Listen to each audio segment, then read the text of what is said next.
please welcome Luke Pearson.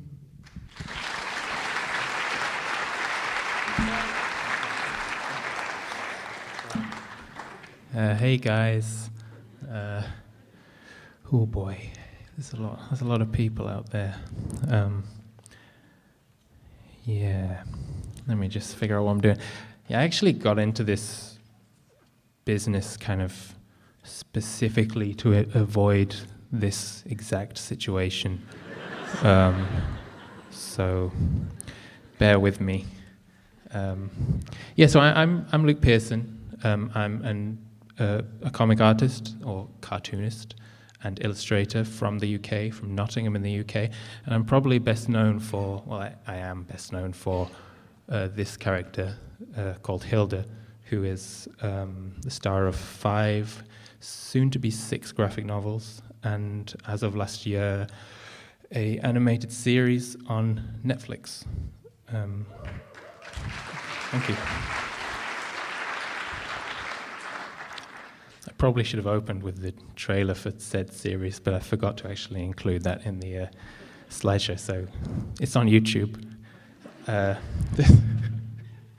There's various ways I could have approached talking about Hilda, but because this is a character design conference, I kind of thought I would talk about her as a character design, how it's been consistent and inconsistent, and how it's kind of changed across the years, and hopefully in the process you'll kind of see some of my creative process and get a glimpse into the process of the show. So here's Hilda in her current, most recognizable form. She has blue hair, a red jumper, a blue skirt, a yellow scarf, and red boots. She usually has a beret for some reason, which has been replaced by her pet here. And she's looked this way pretty much for the last 10 years. She really likes this outfit. But that wasn't always the case. This is the earliest drawing of the character that became Hilda. Some of the things are the same. She has blue hair. She has a red jumper, but she also has a stripy white scarf. She's got kind of a beanie hat. She has a brown egg for a nose. There's also a rabbit smoking a cigarette in a bush behind her, which didn't make it into the series for some reason. Here's the kind of the next drawing of Hilda, where she's starting to look a bit more like herself. She's got, she looks more human. I kind of remember at the time I was trying to evoke the style of the Legend of Zelda game, The Wind Waker, which I'd never played at the time, but I was always really drawn to that style. So neither of these drawings were for anything in particular, but you can kind of see between them I was already kind of streamlining this character that I just felt like had something in it. Here's a kind of another early pre-comic image of Hilda back when she used to hang out in big psychedelic heaps of nonsense. There she is, next to some smooching people and a boy being dribbled on by a cat. So this is me having agreed to do a comic starring Hilda, realizing I was going to have to draw her from different angles and kind of figuring out how to do that. And I immediately ran into some problems, like how to draw from behind without her hair kind of swallowing her entire silhouette, or how to draw her beret from the top from different angles, which were all problems that kind of led to design solutions later down the line. In a lot of these sketches, you can kind of see she had like a checked scarf at the time, which I can only attribute to Rupert the Bear, who I think is responsible for her scarf ultimately being yellow rather than the kind of bogey green color that it previously had.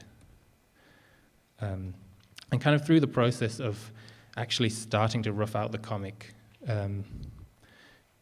just through the nature of drawing her in a simpler way, a lot of the kind of embellishments and patterns just kind of fell away from her, and I realized I kind of like this simpler approach. So this is like an early spread from the very first comic, which is notable because in the top left panel, Twig is a cat, and by the bottom right panel, he's magically turned into a fox, because I thought that would be a cool idea. So in none of these drawings previously, she didn't yet have her trademark boots. So this is the earliest drawing I can find where she has something akin to those. And they actually came from a Tove Jansson quote, who was kind of a guiding influence on the character and the world that I was trying to create. So the quote was,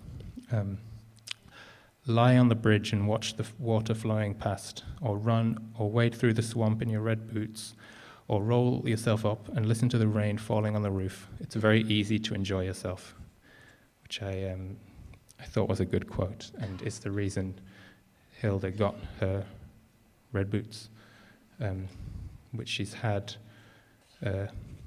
ever since. And on top of that kind of significance, they kind of serve to kind of complete this pattern of like a strong like blue-red, that kind of goes down her design. And they also kind of grounded her. They gave a sense that she could actually stand up without the weight of her own head bringing her to the floor.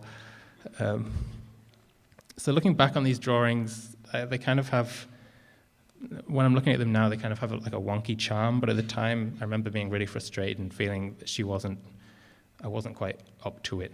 I really liked the idea of having this oval head. I found it quite hard to draw her from any angle other than straightforward, and I couldn't figure out how her hair wrapped around her head. And I gave her this nose, which kind of came from the Wind Waker, and it kind of came from Tove Jansson's kind of triangle nose characters. They looked great straight on, but as soon as she had looked from any other angle, I didn't know what to do with it. So you can kind of see in the bottom left panel, she's looking down, and she just sort of turns into this kind of bug-eyed bird creature. So when it came time to do a second comic, and there was a sense that it was going to be an ongoing series, I kind of decided to kind of take another run at the character design rather than sticking as it was.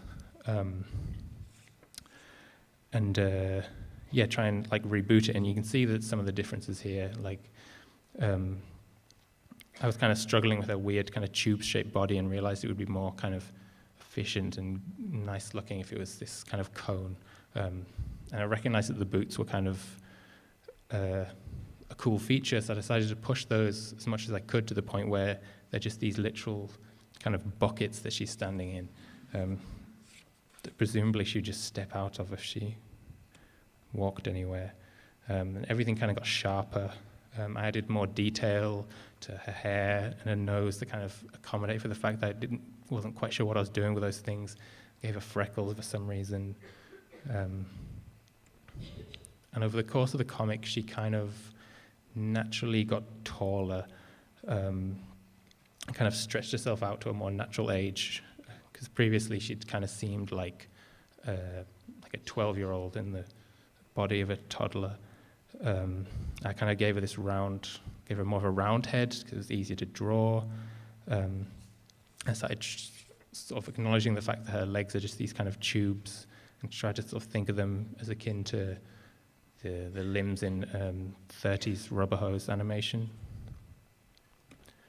But when I kind of came to do the next book, I looked at it again and kind of thought, oh no, this isn't good. This isn't what I wanted. I changed my mind.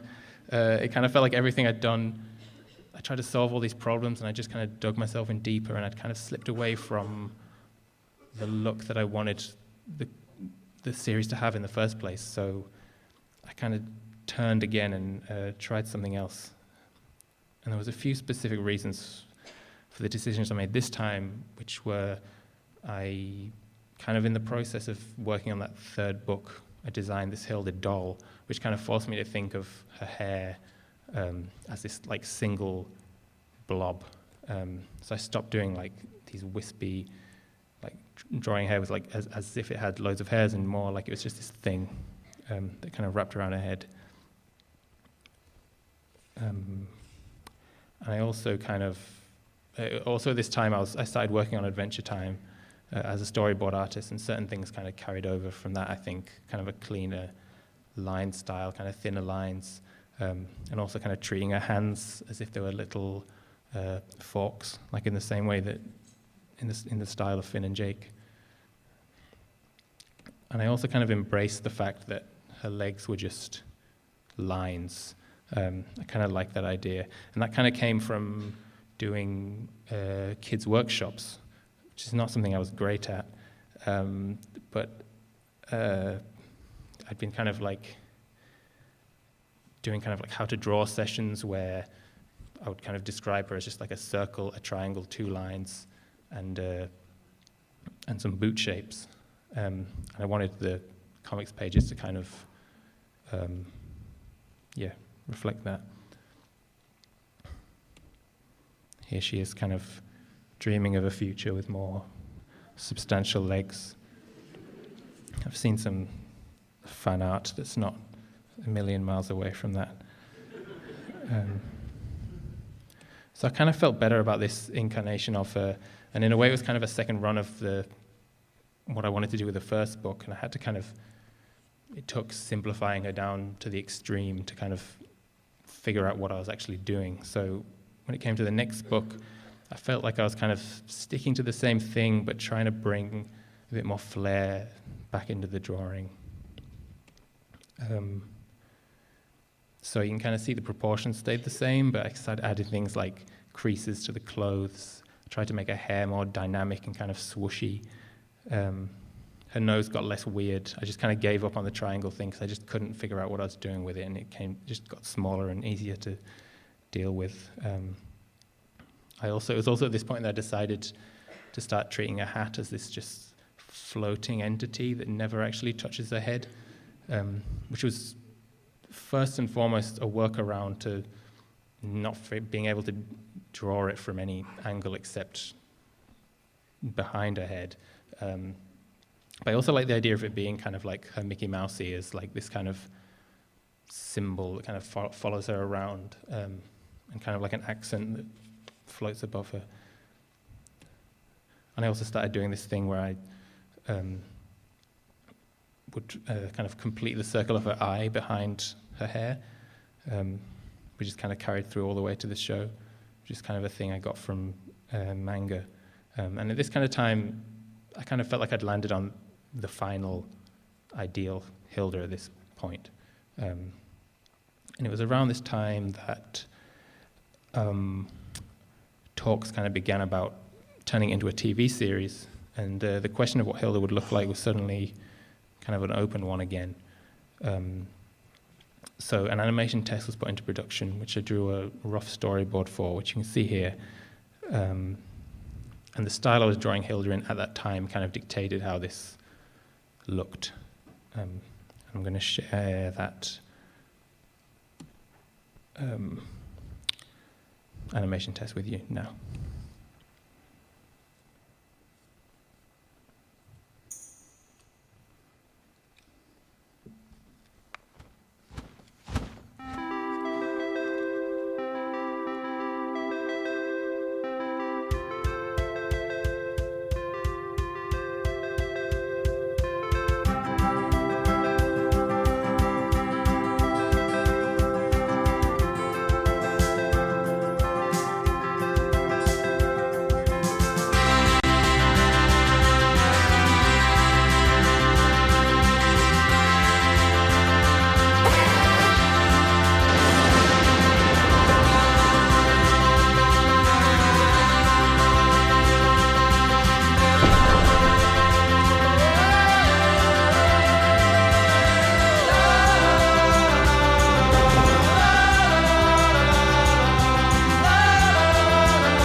And credit goes to the amazing animators at Mercury Filmworks for putting that together. So here's the design that kind of came from that test. So, which I think was really cool. She's kind of the shortest she's ever been. Her head's like really big. She's got these noodly little arms, and I was very pleased with that. But it's not what ended up being the design for the final show. Partly because at the same time, or by the time the show was greenlit, I'd drawn another Hilda book, which was Hilda in the Stone Forest, which kind of tweaked the design a little bit again. So the reasons this time were because in this book I kind of wanted to play with kind of more physical action sequences, which I hadn't done that much in previous stories, and I needed like a Hilda that would kind of play well with that and could be kind of thrown around convincingly and kind of have a weight to her. So her legs kind of got thicker and her arms got thicker, and she kind of got taller again. And she kind of became a bit more like a real kid and less like this newly armed kind of South Park head character. And because this was the most recent version when the show went into production, this is the look that kind of carried through in the strongest way. So I thought I'd show you some of the early TV designs for this show, which were all kind of exploratory roughs to kind of feel out what she might look like in animation. None of these were drawn by me. These were all done by artists at Mercury Filmworks, which is the animation company in Ottawa who do all the animation and design for the show. So this one is it's quite close to my design, but it's kind of more kind of like animation-y, like the proportions are kind of more dynamic and kind of exciting in a way. Her face has been kind of squished closer together. I liked it. This is kind of like a wackier version I kind of enjoyed. I enjoyed these kind of baggy shoes that she had, and I liked that it kind of tried to work in her weird earlier nose and gave her these gnarly teeth. This is kind of like a version that's again like quite close to the way I draw her, but kind of softer and bigger and more kind of substantial. But ultimately my feeling was, because we were kind of skirting quite close to my own style as it was, I really wanted to kind of get it to look as close to something I would draw as it could. So this was the near final design of Hilda that's pretty close to how she ended up. But when I kind of looked at it, it was like, in a way, it sort of looked like I'd drawn it, but it was kind of like looking in the mirror and seeing my own face with all the features just subtly moved out of place. So a bit weird and a bit disturbing, I guess. So despite the fact I'd been pretty loose and open to kind of change in my own character designs, I got really petty and fiddly about the positioning of features. I gave these probably quite annoying notes about kind of adjusting the arc of her eyes and pushing her mouth down, trying to make her scarf kind of thinner. I didn't like the way her kind of chin was kind of jutting out here. The version on the right was my edited version, which looking at it now it's kind of weird, not good. This is where I had like an issue with her hair being too bushy. And it wasn't restricted to Hilda's. This was kind of the first pass, or one of the first passes of Twig, where I wanted his horns to look more like twigs, and his nose I felt was kind of like too large and doggish, and if you pinched it, it would look a bit more like a deer. And I think it's kind of like, it felt petty, but it kind of shows that like just little things like the size of the eyes and where they're positioned can really kind of change the overall effect. Or maybe it doesn't, I'm just crazy. Here's the Woodman, where I kind of felt like that little like light bit on his head kind of looked like he'd been like a part of him had been sawn off, like he was a man-made creature, and because he's meant to be kind of a elemental spirit of the forest, I wanted that taking off. So this is the start, and this is where it kind of like ended up. So you can see the changes are kind of small but kind of significant. She's kind of taller, which was helpful because she looks a bit less weird standing next to the more regularly proportioned adult characters. And part of me thinks, when I kind of put this together and looked at them, I started thinking like, oh, she actually kind of maybe she looks better on the left. But that's a path to insanity, so I'm never going to think about that again. I thought I would kind of segue and talk a little bit about some of the design of some of the other characters on the show. This is the character David, who appeared in the comics, but only very briefly, and was kind of elevated to sidekick or co-star. He's kind of different in the show because he's one of the only characters who has these dot eyes, and there is a reason for that. This is also David. This is a friend of mine called David, who's acted as an assistant for me at times, various times during my career, and he kind of hangs out on my desk quite a lot. He's currently on display actually in that creepy house in the graveyard, so you can go and see him as one of the exhibitions. I hope he's okay. It's a really creepy house. But I wanted to, when it came to like kind of populating Hilda's school with some human characters, I felt like I wanted David to have a role, so I kind of tried to draw like a humanized version of him and named it. Hopefully you can see how he's been translated there. This is kind of how he ended up in the comic. Like I really wanted his nose to be exactly where the real David's beak would be. So these are some sketches about how to adapt him into the show. Like there was talk about giving him normal eyes, but I felt like that would be disrespectful to the real David. So thankfully he it remained, and his essence shines through, I think. So yeah, I'm happy about that. These are some sketches for the character called the Mara, which are these kind of spirits that give you nightmares and then tell their friends about them. They were kind of like written in the script as kind of goths, basically. They had these kind of like dark markings on their face, and Hilda and co were kind of suspicious of them. They're like weirded out by this weird-looking girl.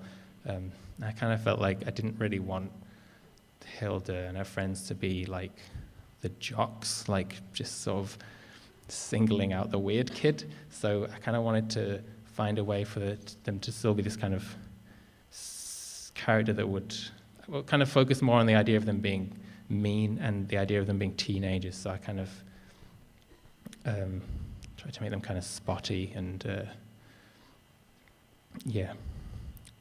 And in a way, I kind of gave her a scarf to try and make her kind of feel like she's sort of an evil Hilda on some level.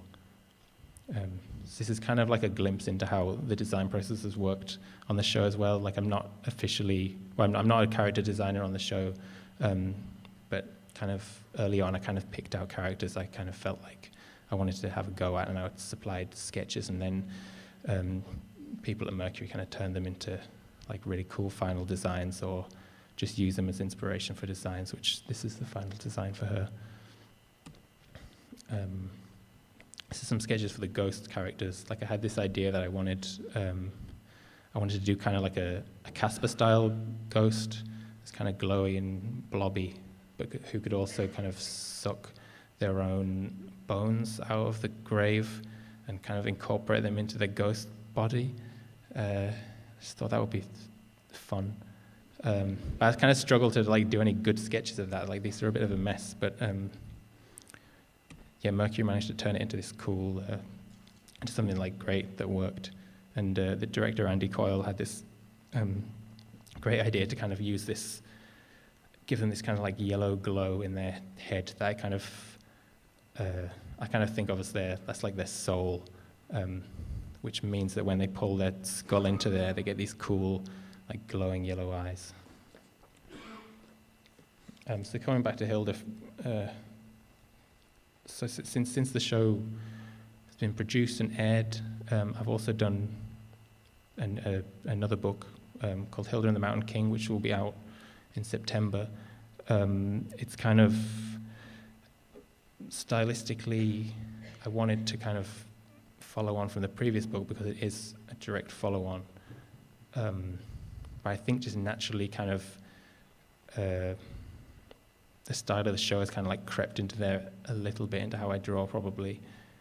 But more importantly, if you've read the comics, you'll know that the previous book ended with Hilda being trapped in the body of a troll, which is maybe the biggest departure in her character design so far.